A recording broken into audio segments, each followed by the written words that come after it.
Now it's time for our favourite thespian to face one of his most hostile audiences ever, and there may be a murderer among them. A Charles Paris mystery, Murder in the Title, starring Bill Nye as Charles. Who'll be the next in line? Who'll be the next in line for a heartbeat? When do we want it? Now! When Mothers Against Depravity discovered the local rep was intending to stage the radical shock fest Britannia, civil insurrection came to Rugland Spa. Pornographers out! Excuse me, ladies. Don't patronise us, misogynist! I'm a married man. Tony, our artistic director, was taking the brunt of the fury, and the strain was showing on his furrowed brow. Even his beard looked depressed. If I could just get through. Degenerate! Now look, this play is a critically acclaimed piece of drama. Played by perverts like you! Theatre is a living art form. What do we want? A Carfree Won an Edinburgh Fringe first, you know. When do we want it? Now! Kirsty Warp loved it.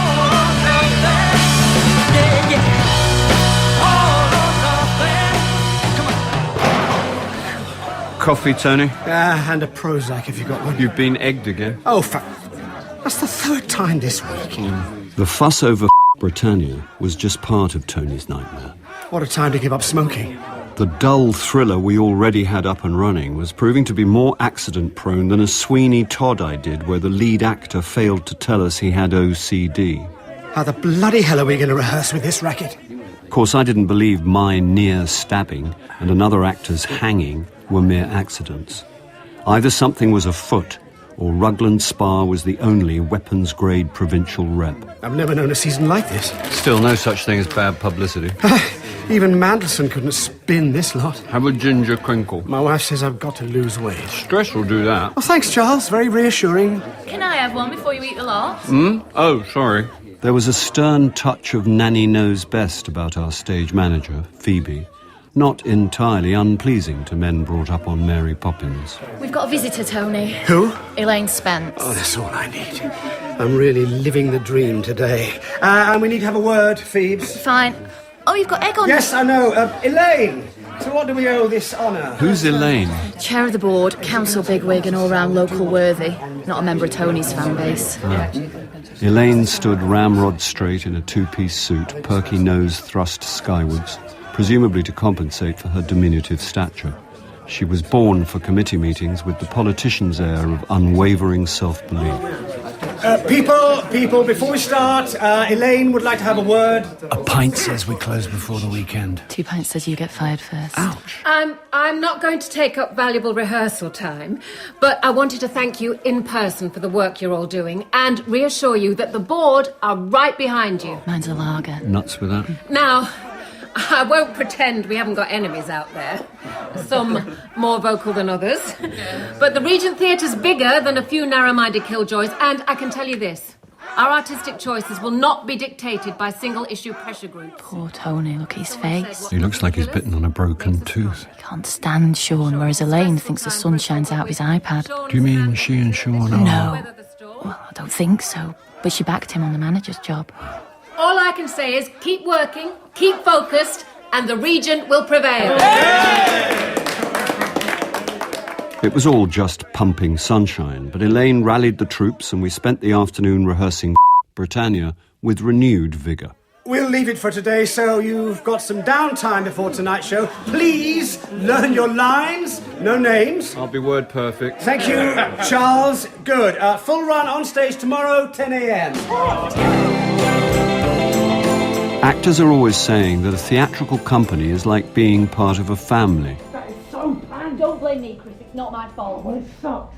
In this case, a dysfunctional family fast-tracking onto a list at social services. It's not my fault. If you've got a problem, take it up with Tony. Are you having a laugh?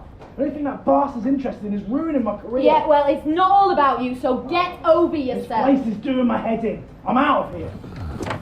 Good afternoon. Oh, it so isn't. What is it, Charles? It's obviously a bad time. Oh, sorry. It's just Tony's gone and wrote me into some outreach thing, which means Chris will have to cover for me, which means he can't go to the recording of his radio... Which makes you public enemy number one. Little tit's got an ego the size of a planet. Sorry. What did you want? It's not important. I just wondered if you knew any decent eateries around here. Well, there's a 3-star Michelin place if you're prepared to take out a second mortgage. I'm looking to rent. How about a gastropub? Around here, they're all gastric, and cooking's my relaxation, so I tend to do it for myself. Me too, but I'm stuck in the B&B from hell. If you fancy a no-frills nosh up, my rates are reasonable. Just bring a bottle. I might take you up on that sometime, but at the moment I need somewhere to feed my wife and her Italian lodger before Friday's show. Are they in the business? No. Bring them for lunch. I couldn't do that. If it makes you feel better, you do the starter and I'll do the main. Are you sure? Yeah, on one condition. What? No shop talk. It's a deal. Oh, any news on Ronnie? Oh, he's off the critical list, but out of the show. Do we know how it happened? It looks like the rope and safety wire got out of tension. It could have killed him. I know. I can still hear that horrible choking noise. So, was it a mechanical fault or human error? Chris runs a safety check before every show. Is that a good thing? Well, he's a geek, but a meticulous geek. You don't think... No, forget it. What? You don't think Ronnie might have done it himself after that terrible review? On-stage suicide is a bit extreme. You're right. Mad idea. I'm going to pay him a visit now if you want to come. Oh, I would, but I've got to sort out more Tony chaos. What now? Boring money stuff. I've never had enough money to be bored by it. Sean's been going through the books and found loads of entries with no receipts. If I give you a tenner, would you get Ronnie something from me? Providing it's not a tie. Ooh, bad taste, Charles. Yeah, sorry.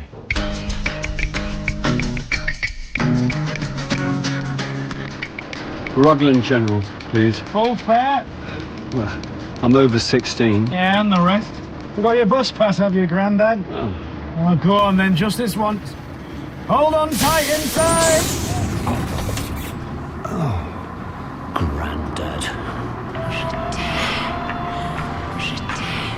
A bus driver just called me Grandad. Having trouble with those fiddly new 5p coins? It's not funny. You know you're getting old when the Prime Minister's younger than you are. I've got underwear older than the Prime Minister. Don't I know it? Rugland's aging me in dog years. Next time you see me, I'll be in a cloth cap with trousers up to my nipples. You sound hot.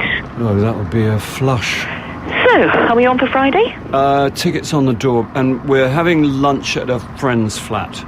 That must be a female friend. Not the way you mean. Phoebe's still raw from a bus stop. Usually you're cute and move in. A, she's years too young. B, she's off men. And C, she's actor intolerant. Oh, we'll have loads to talk about. Can't wait. Anyway, we're really looking forward to it. I didn't realise you and Fabio are now a we. We're not. I'm not. Has he got Mama Francesca ironing his shirts yet? He irons better than me, but he does wear a shade of cornflower blue that matches his eyes. That's why I go in for yellow with red stripes. Next stop, Rugland General Hospital. Hospital? What have you done, Charles? Just visiting, but you almost sound like you care. Well, you're getting on, and I'm the closest you've got to a carer. With carers like you, who needs enemies? Just try not to pick up MRSA before we arrive. Goodbye, Francis. Ciao. I tell you, Charles, I thought I was a goner. Yeah. Another few seconds, and I'd have had it. As I was hanging there, I had the strangest feeling that I was in the audience, watching myself die. Which was pretty much the Echo's review of Ronnie's performance, the difference being that the critics said the play made him wish he was dead. The only positive thing to come out of it is that I now appreciate all the good things in my life. Yeah. Okay, I'm no Olivier, but I'm working, and when I think I nearly ended up an auditor... Really? That's the only thing I have in common with Michael Gambon. He wasn't an auditor, was he? He trained as an engineer. I trained at the London College of Accountancy. So how'd you end up in this game? I was moonlighting, doing Amdram by night, but you know what it's like once you've caught the bug. I made a note. Disinfect hands on way out. I never put trained auditor on my spotlight form, but you never know when these skills are going to come in handy. Like Sean asking me to look at the books.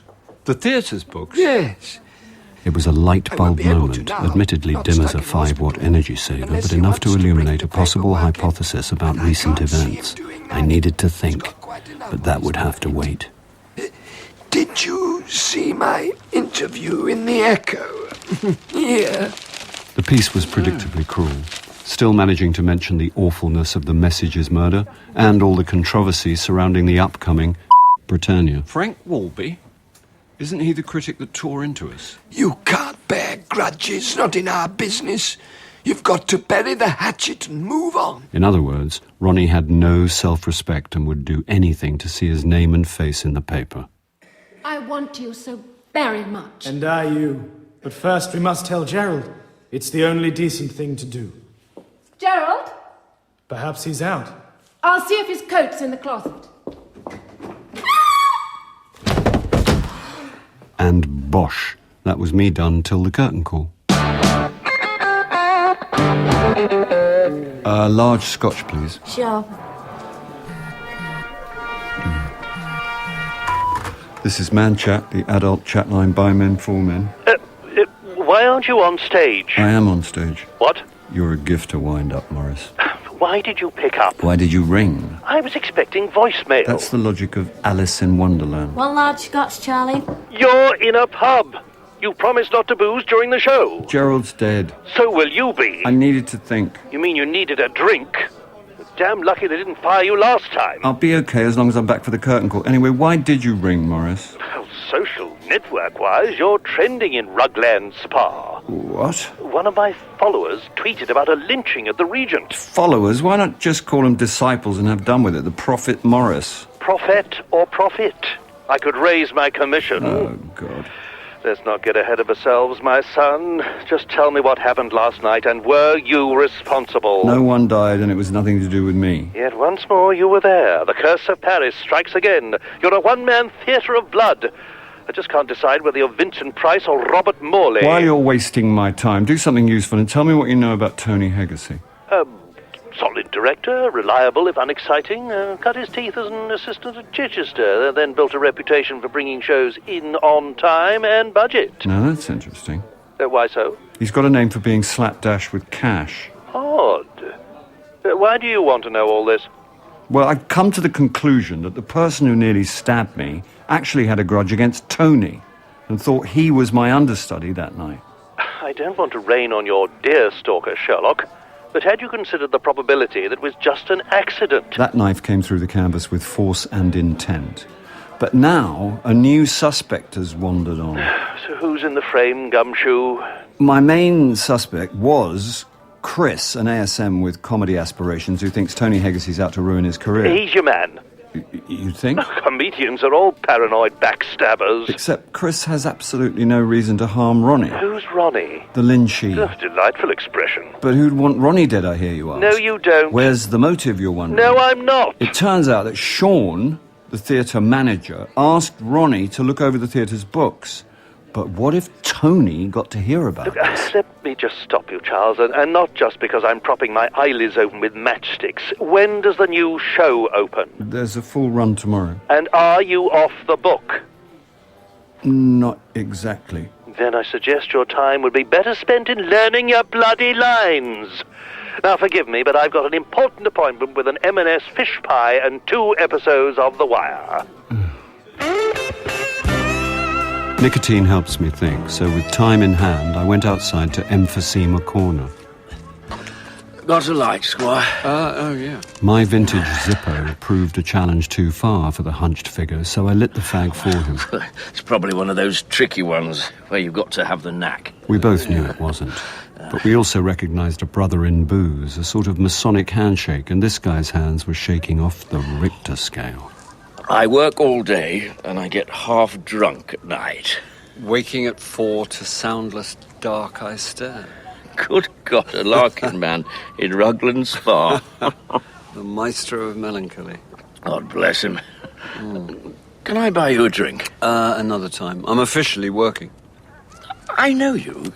You're in that bloody awful play at the Regent. Guilty as charged. I'm afraid I gave you lot a bit of a drubbing in the Echo. Oh, so you're the man with the poison pen? It's a toxic laptop, but yes. Not going to hit me, are you? Burkoff went for me with a rolled-up Guardian. My weapons are sarcasm and irony. So then we're evenly matched, Frank Walby. Charles Paris, or Gerald, the body in the closet. Well, I think I let you off lightly. Compared to the playwright, the director, and poor old Ronnie. Oh, the dangling man. I interviewed him after his accident. He didn't seem too aggrieved. He's happy to be alive. I suppose it's some consolation. From his lack of conviction, I suspected Frank's life hadn't panned out quite as he'd hoped. Do you do all the theatre reviews? For my many and various sins. Do you believe in reincarnation? In the early 70s, I had a Buddhist girlfriend, but my passion for the full English breakfast drove a wedge of animal fat between us. Well, I must have done something truly wicked in a previous existence to end up theatre critic of the Rugland Echo. You're not a native of these parts? London, by birth. Pre-Wapping, I had a spell on Fleet Street. Even gave Billington a run for his money back then. What happened? Life. You may have come across it. Yeah, it gets us all in the end. It certainly got me. It's all in my novel. Oh, what's it called? It's not finished. I just need another 6 months, maybe a year. How long have you been writing it? I started it in '89, give or take a decade. I reckoned life would finish Frank before Frank finished his novel. You were pretty savage about the Message's murder. Unfairly. Not in the A.A. Gill sense, but I was told the echo accentuated the positive. Sometimes you've got to be cruel to be kind. Tough love. Love's pushing it a bit. But it was pointed out to me that real criticism might shake the Regent out of its complacency, get them to raise their game. Who pointed that out? Sean Reynolds. Asked me, he's the best thing to happen to the Regent in years. Bit of a gamble inviting a critic to slag off one of his shows. He cares about the theatre. He wants to put the place on the cultural map, and he's not going to do that staging corny old thrillers. Have you got the time? Oh, yeah, it's... Damn! You gotta run, take the dragon too. I'm not a natural sprinter, but I did my best impression of Usain Bolt and was just in sight of the stage door alley when I spotted Tony and Sean in a face-off. Who the hell do you think you are? I'm the manager of this theatre, that's who. Crouching behind some bins, I watched the two men eyeballing each other. If you think you're getting away with this, you've got a surprise in store. Do you mind keeping your voice down? Don't tell me what to do! Calm down. You swan in here! Dignity, Tony, dignity. Don't talk to me about dignity! This is neither the time nor the place. I am a bloody good director! No one's doubting your creative talent. Yeah, right. But I won't have you undermining me behind my I'm back. not the one doing the undermining. I'm not doing this out here. Come up to the office. Sod off! I'm going home. Tony. Tony! Tony marched past me into the high street, and Sean was just turning back into the stage door when cramp got the better of me. Who's there? It's just me, Charles. What are you doing out here? I've slipped out. I think we better have a chat. In the morning? In my office, now.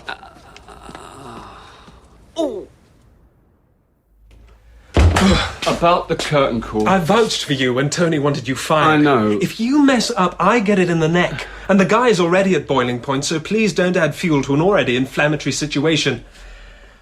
End of bollocking. Now, I need a drink. Whiskey? Oh, yeah, thanks. With a bit of luck, the air will be clearer after the meeting. Meeting? There's going to be an extraordinary general meeting of the board to sort out these clashes. Is it that bad? Tony's had things his own way a long time, and he doesn't like change. I can understand that. It's always difficult when a new broom sweeps in. Of course, but this place has got to adapt to survive, and let me tell you, the Regent won't be a casualty of this recession, not on my watch. Don't get me wrong, I'm not looking for conflict, but if Tony continues to undermine my position, I've got to defend myself. Well, at least you've got Elaine on side. She's not stuck in the past.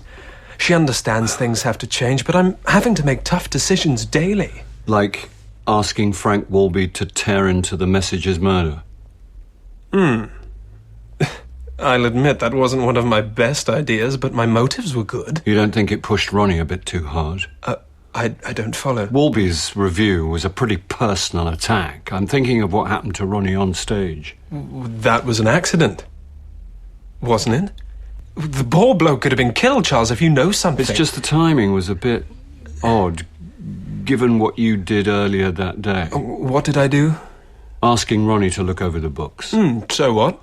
May I ask what you asked him to look for? I'm I'm not at liberty to say. OK. I'll say. I think you've discovered some kind of fiddle. And if Tony knew you'd invited Ronnie to look at the books, he may have had a reason to stop him. Oh, there's no love lost between me and Tony, but that's a serious accusation. Not accusation, speculation. Well, unless you've got some pretty solid evidence, I'd keep your speculations to yourself. The next morning, we were on stage for a run of the cutting-edge state-of-the-nation play, Britannia. Mothers Against Depravity were out in full force again and determined to make their protest heard. Do you want the offal now, Tony? What offal? Charles's offal. Yes. It was a scene of naked and gratuitous violence, but Tony was looking so stressed I wasn't going to start questioning my motivation. Put the mattress centre stage for the castration scene. Can we lose the dressing gown, Charles? I think they're trying to get in. Are all the doors locked? No. We'll go and check. All right. Sorry to interrupt, Tony. I think we better move the rehearsal somewhere safer. We've got to rehearse it here sometime. Well, it's a health and safety thing. You're just loving this, aren't you? Well, I've got to consider the actor's safety. I always consider the actor's safety. Right. That's it! Do you want a piece of me, you bigoted provincial morons? Look, Tony! Come on, then! Come and get it! Months of pressure finally exploded. Incandescent, Tony grabbed a chair and flailed at the protesters. I've worked at Chichester! I've worked at the Almeida! Put the chair down! Sean's right, Tony. I directed a semi-improv version of the Book of Revelation at the Nuffield, Southampton! Nothing frightens me! That's enough, Tony! You're all Philistines! This rehearsal is over! Bloody Philistines! I'm postponing the opening night and I want everybody out of my theatre now! Give me the chair, Tony. Maybe you should put some clothes on. What? Oh, right.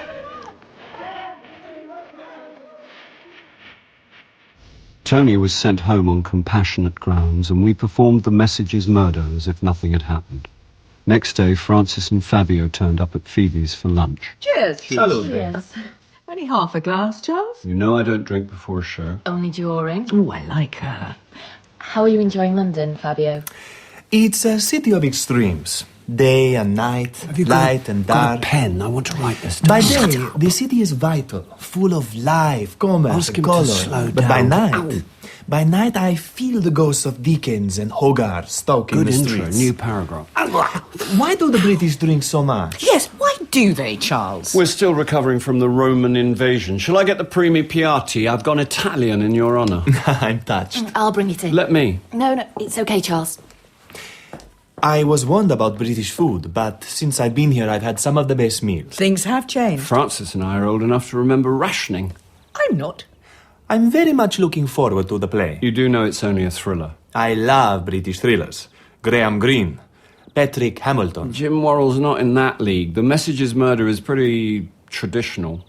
I once saw a French expressionist production of The Mousetrap using mime and movement. Our production uses French windows and polyester costumes. Sort of retro-ironic old-fashioned. Sort of. The British really know how to celebrate their history. It's good to see a young man with a taste for old things, isn't it, Francis? It's certainly nice to have someone in the house I can talk to. And you cook. I try. In my ignorance, I thought Italian men relied on their mothers for that sort of thing. Oh, for God's sake. I live in Roma, and my mother's in Milano.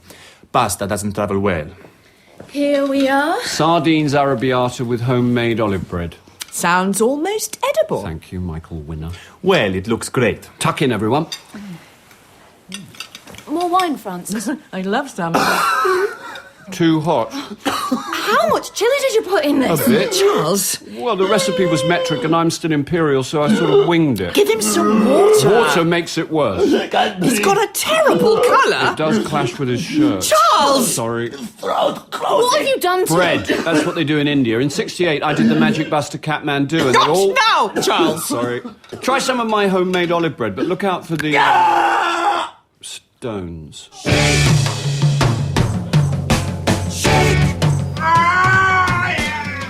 Don't they use anaesthetic these days? He's belanophobic. Oh, right. What?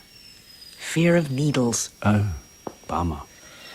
They reckon he'll be in there a while and we've got to get over to the theatre. You two go, I'll wait for Fabio. Do you think you'll make the show? It's been a pretty dramatic afternoon already. I can't believe you did that. Trust me, Phoebe, this is a stroll in the park with Charles. Do you two mind? I am here. And don't we know it?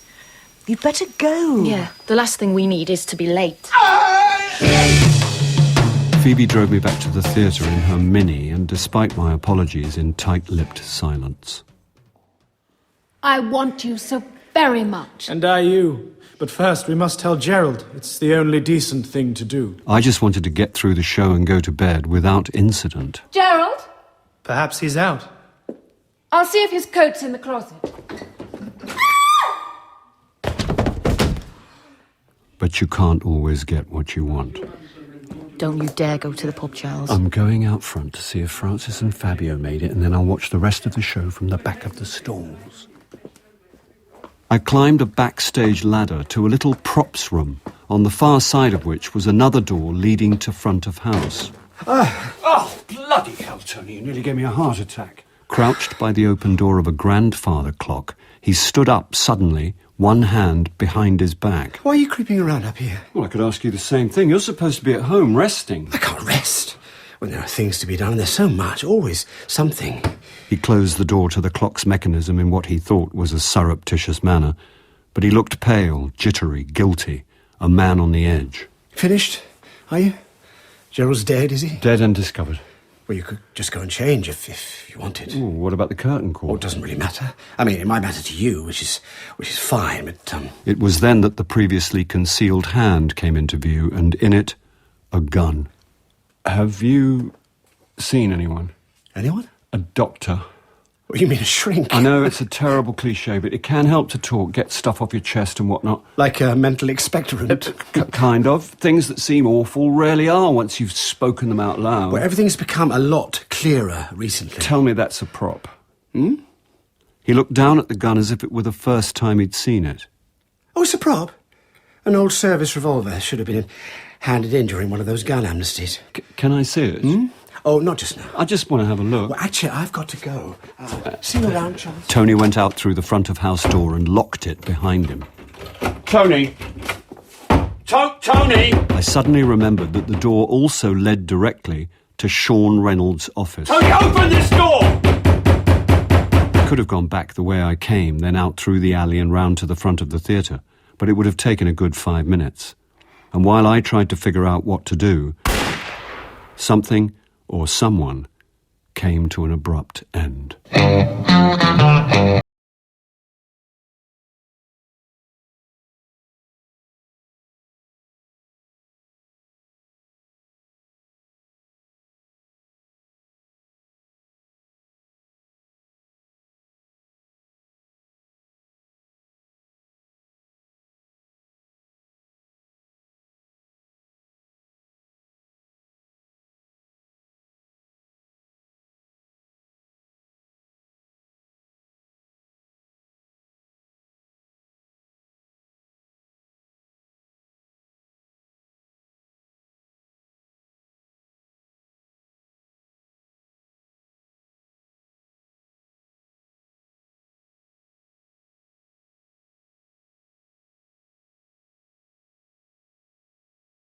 A web of corruption, deceit, and murder.